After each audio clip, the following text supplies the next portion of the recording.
शादी।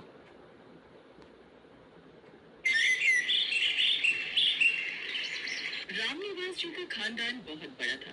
5 बेटियां और 2 बेटे उनके खुद के थे। बाकी उनके अपने सगे 7 भाई बहन भी थे, जिनके भी आगे 5-5, 6-6 बच्चे थे। कुल मिलाकर बहुत बड़ा कुनबा था। रामनिवास जी परिवार में सबसे बड़े थे, इसलिए खानदान में शादी का पहला नंबर उनकी बेटी रोशनी का ही था। खानदान की पहली शादी है, तो कोई भी मेहमान छूट ना जाए, इसलिए आज वो सबके साथ मेहमानों की लिस्ट बनाने में लगे थे। मैं चाहता हूँ तुम सब एक बार ध्यान से इस लिस्ट को पढ़ लो। हमारे खानदान की पहली शादी होने जा रही है, तो कोई भी मेहमान बुलाना भूल ना जाए। भैया, वो चाचा जी की अमेरिका वाली बेटी को बुलाना है। चाचा जी फिर कहीं ये ना कह दें कि उनकी बेटी को नहीं बुलाया। हाँ भैया, बिंदु दीदी ठीक कह रही है, बुला लेते हैं। ठीक है, तो नाम लिख लो, फिर उसके ससुराल वालों को भी बोलना पड़ेगा। सुनिए, वो भैया के भटिंडा वाले बेटी दामाद को भी बुला लो।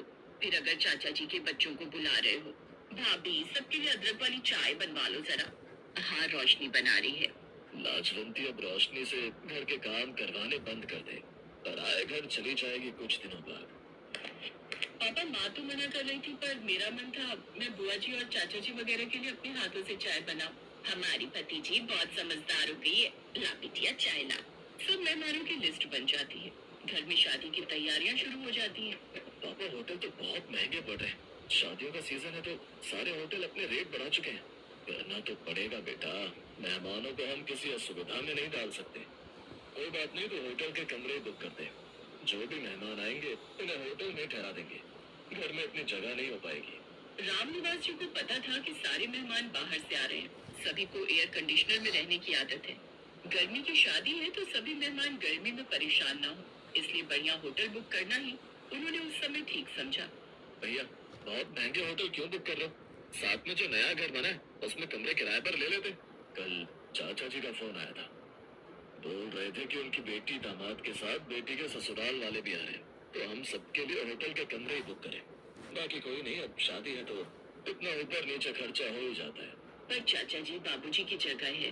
वैसे तो उन्होंने फट बोल दिया कि कमरे बुक कर दो, पर एक बार भी आकर पूछा कि बेटा रोशनी भी मेरी अपनी पोती की तरह है।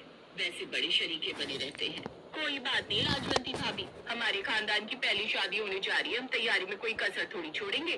खूब धूमधाम से हम अपनी भतीजी की शादी करेंगे। अपने परिवार वालों की बात सुनकर रामनिवास को थोड़ी हिम्मत मिली। शादी के दिन नजदीक आए तो मेहमानों ने भी आना शुरू कर दिया। यहीं पास में है, आप टेंशन मत लो। मैं अभी दक्ष और साहिल से कहता हूँ, वो शिवानी बिटिया और दामाद जी को होटल ले जाएंगे। क्या हरीश भाई साहब की बेटी के लिए होटल बुक किया है? फिर तो हम भी होटल में रुकेंगे। अरे दक्ष बेटा, हमारा भी सामान होटल में रखवा दे।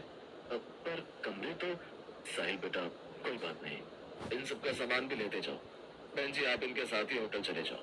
फिर दोपहर का खाना यहीं बनवाया हुआ है, हलवाई लगा हुआ है यहाँ पर।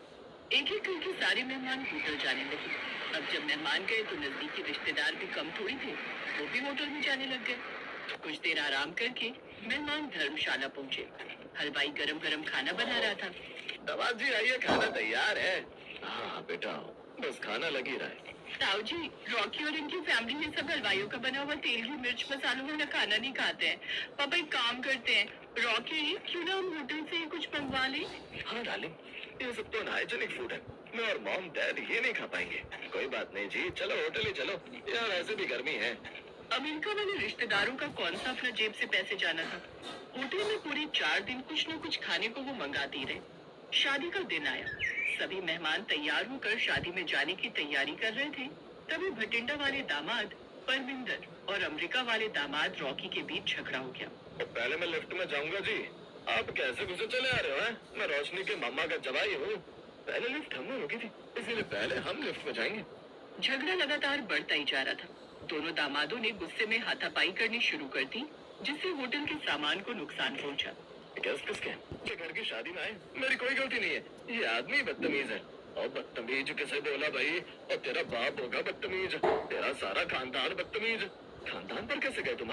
रामनिवास जी को बारात के स्वागत की तैयारियों को छोड़कर रिश्तेदारों की लड़ाई सुलझाने जाना पड़ा। लड़ाई तो सुलझ गई, पर पूरी शादी में सबका मूड खराब रहा। पता नहीं शादी में कैसे मेहमान बुला लिए, जिन्हें बात करने की भी तमीज नहीं। पापा, रॉकी और उनके पेरेंट्स आज ही अमेरिका वापस जाना चाहते हैं। उनके यहाँ बहुत इंसल्ट हुई है। शीतल बिटिया, थोड़ी देर में रोशनी की जयमाला शुरू होने वाली है। अब इस समय मुझे लगता है तुम उन्हें समझाओ कि अपने गुस्से को भूल जाए। हमारे खानदान की पहली शादी है, भगवान के लिए ये शादी ठीक से संपन्न हो जाने दो। रामप्रसाद ने नाराज रिश्तेदारों के आगे हाथ जोड़े। उसी समय रोशनी जयमाला के लिए आ रही थी। वो गुस्से में आ जाती है। बाबूजी, ये क्या कर रहे हैं आप? इनके सामने हाथ क्यों जोड़ रहे हैं? इन्हें जब हमारी इज्जत की परवाह नहीं तो हम क्यों करें? जिसे जाना है जाने दीजिए। इन सब के जाने से मेरी शादी नहीं रुकेगी। बस एक बात का अफसोस रहेगा कि रिश्तेदार शादी के समय सपोर्ट करते हैं, पर ऐसे रिश्तेदार किस काम की जो कमियां निकालें, सामने वाले की मजबूरी को ना समझे। इनमें से किसी एक ने भी आगे बढ़कर कोई हेल्प नहीं की। हाँ, खाने में कमियां जरूर निकाली है।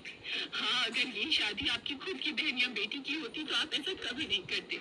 ये शादी हमारे घर है ना, तो आप सबको क्या ही फर्क पड़ेगा। रोशनी की आंखों में आंसू आ जाते हैं। कमियां निकालने और झगड़ा करने वाले रिश्तेदारों के सिर शर्म से झुक जाते हैं। सबको अपनी हरकत का पछतावा था। उसके बाद शादी की रात रोशनी की तरफ के रिश्तेदारों ने लड़के वालों की जो खातिरदारी की, उससे बाराती बहुत खुश हुई। रॉकी जी, रोटियां गरम बनवा लेते हैं, ये ठंडी होगी है। नो टेंशन परमिंदर जी, मैंने मैनेजर को बोल दिया, बारातियों के लिए खाना गर्म ही रहना चाहिए। वैसे सॉरी परमिंदर जी, मैंने आपको कुछ ज्यादा ही बोल दिया था। तो मैंने भी तो आपसे गलत तरीके से बात की थी। सॉरी जी, सॉरी तो मुझे भी कहना चाहिए। लाजवंती, आज लग रहा है हमारे खानदान की पहली शादी है। देखो तो हमारा इतना बड़ा खानदान है, सभी एकजुट होकर मेहमानों की कितनी खातिरदारी कर रहे हैं। हाँ, मैं भी यही देख रही हूँ। सुनो, परमिंदर और रॉकी को देखकर लगता है इन दोनों के बीच की लड़ाई खत्म हो गई है। चलो, अच्छी बात है, खुशी खुशी हमारी बेटी की शादी होगी। अब कोई अड़चन नहीं आएगी। मेहमानों को अपनी गलती का एहसास था। रोशनी की विदाई के बाद जब रामनिवास जी होटल का बिल देने के लिए पहुंचे, तो वो हैरान रह गए। होटल के बिल के पैसे पहले ही दिए जा चुके थे। रामनिवास, सब मेहमानों ने अपने अपने रूम के पैसे खुद दे दिए। गलती तो मेरी भी है, रोशनी हमारे घर की बेटी थी, हमारे भतीजे के खानदान की पहली शादी थी और हमने ही नहीं समझा। पर तू चिंता मत कर, सब मिल बांट कर हो गया है। बड़े खानदान की पहली शादी थी, सीख बड़ी छोड़ गई। रिश्तेदार आए, रूठे, मनाने गए, पर उस एक शादी ने हर किसी को सिखा दिया कि खानदान में भी शादी का समय रिश्तों की परीक्षा का समय होता है। जो रिश्तेदार उस समय साथ दे, वही अपना होता है। शादी किसी की भी हो, मेहमानों को समझदारी से काम लेना चाहिए।